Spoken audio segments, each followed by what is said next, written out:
about 6:15 a.m. and I am at the Henrys Fork Trailhead, heading up to Kings Peak. The plan today is to get up to a lake near Gunsight Pass, so go past Dollar Lake, set up camp, and if I'm up there quickly enough today, I may try and summit today. We'll see how much time it takes me to get up there. Then I'll come back down to camp, spend the night, and descend tomorrow.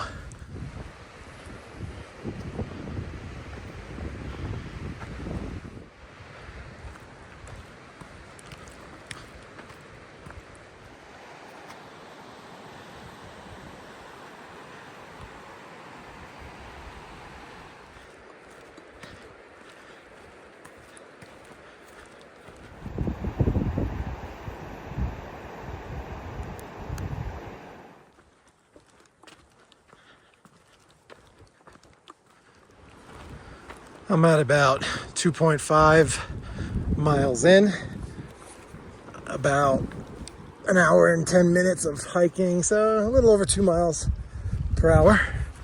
I'll take it. Trail's been pretty sedate so far. Haven't seen anybody else on the trail, but up here it looks like we got some fallen trees. Looks like people have already tread a path around it over there. I guess I'll follow that.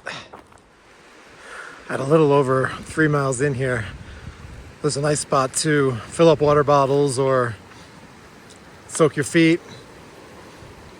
Last time when I came down, I stopped here for a bit and got my feet in the water. Felt super nice. This time, I've actually brought a pack raft with me, so I think my water activity is going to be pack rafting at one of the lakes rather than stopping to wade in nice cold water, but we'll see.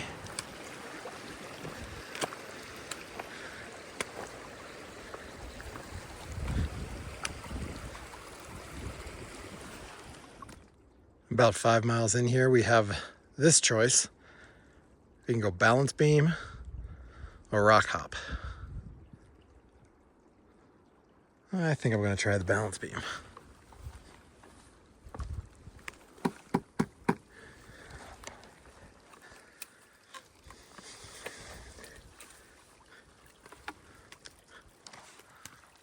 Poles make a balance beam very easy.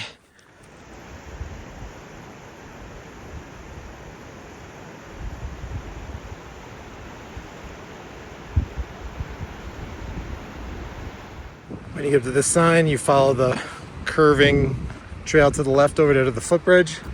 And right here, actually, you got a spot where you can go down to the river and fill up your water.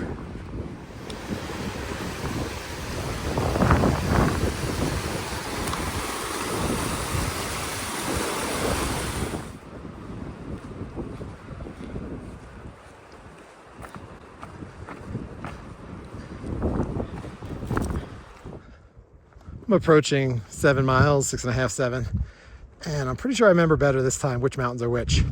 I think that one directly in front is Kings.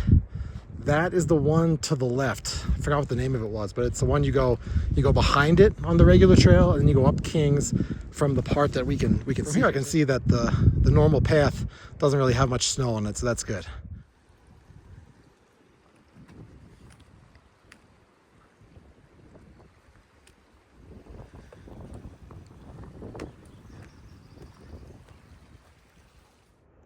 About 1 o'clock.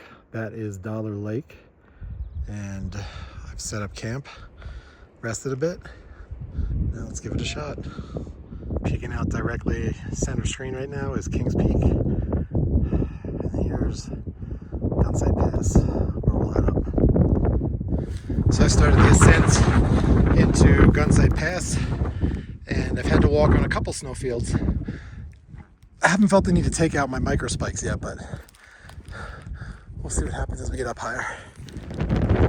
There's been several snowfields like this where you need to go in the previous tread footprints because it's kind of wet and slushy.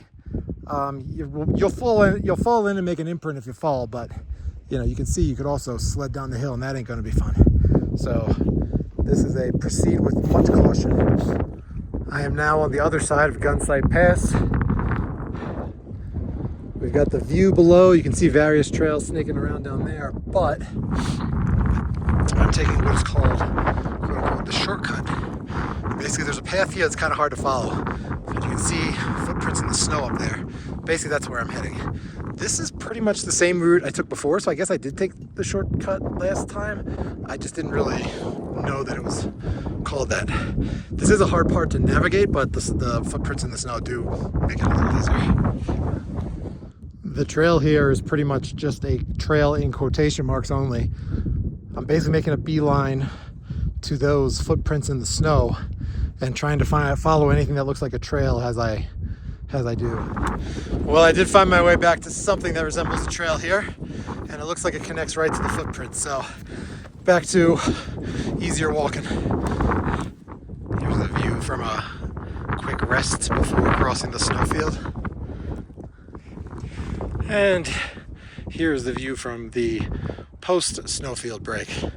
This snowfield had some really deep holes where it was melting out from underneath, and so your foot sunk real deep. But for the most part, it was doable. The footprints from earlier were largely usable. And this gets us right to the part where you need to scramble a little bit here.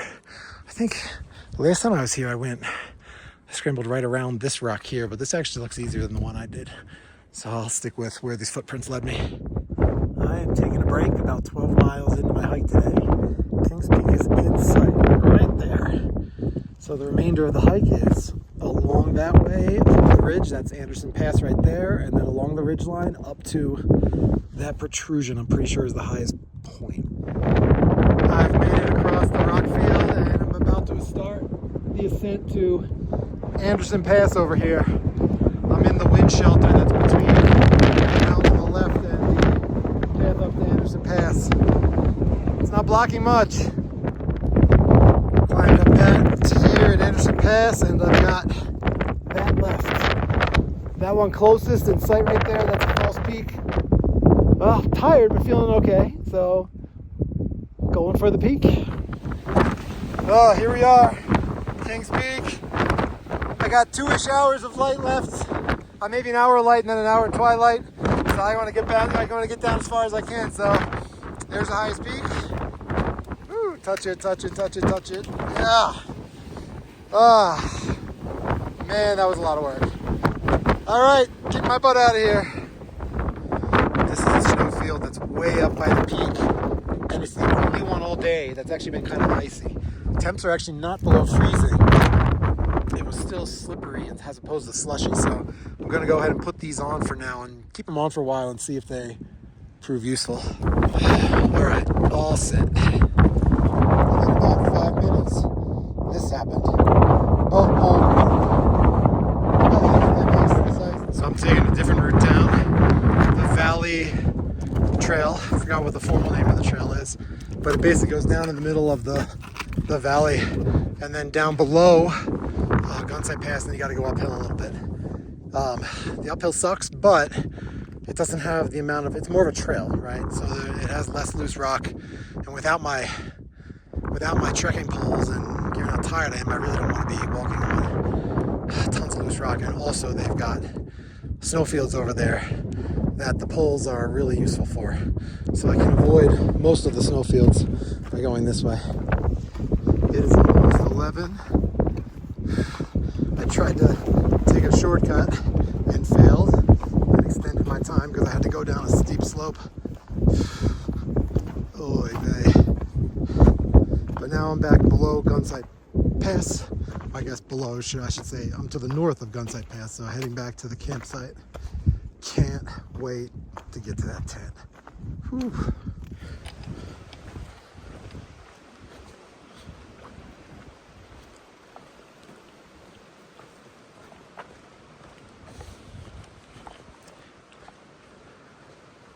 When I got back to camp, I crashed out, and then I woke up early and was able to take in one of the highlights of the trip, taking my pack raft out on Dollar Lake.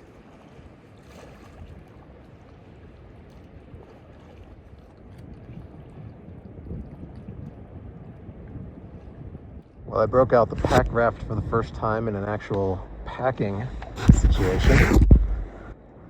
I'm in Dollar Lake, just off of Henrys Fork Trail up to Kings Peak, which I summited yesterday. Pretty nice to pull this out, I gotta say.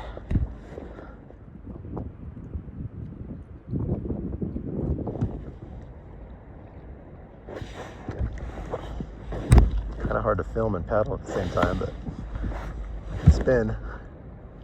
I started over there where there were some rocks, and I had to get my body up above, and that actually let some water in the back. So right now, I am sitting in a little pool of water. It's 45 degrees out here today. There's some wind. I've got a synthetic base layer and a synthetic puffy, so those will stay warm even when wet. These gloves are also synthetic, so they'll stay warm, but my hands I managed to keep dry. There's no insulation at all in the bottom of this boat, so when you're sitting in it, you're gonna be getting the temperature of the water, whatever that is.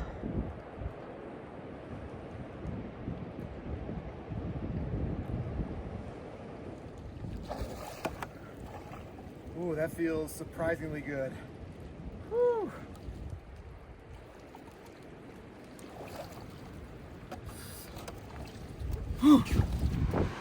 This is where I camped last night, and I'm all packed up and ready to go.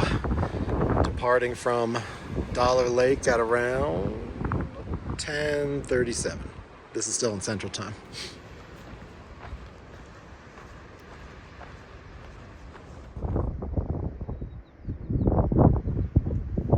And I'm back to the footbridge.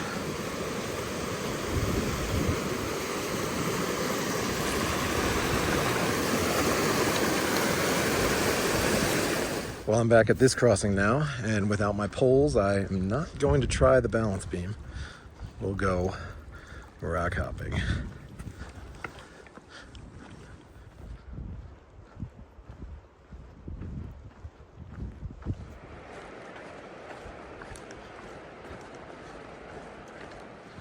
And I am finally back to the parking lot, just a little bit before 3 p.m.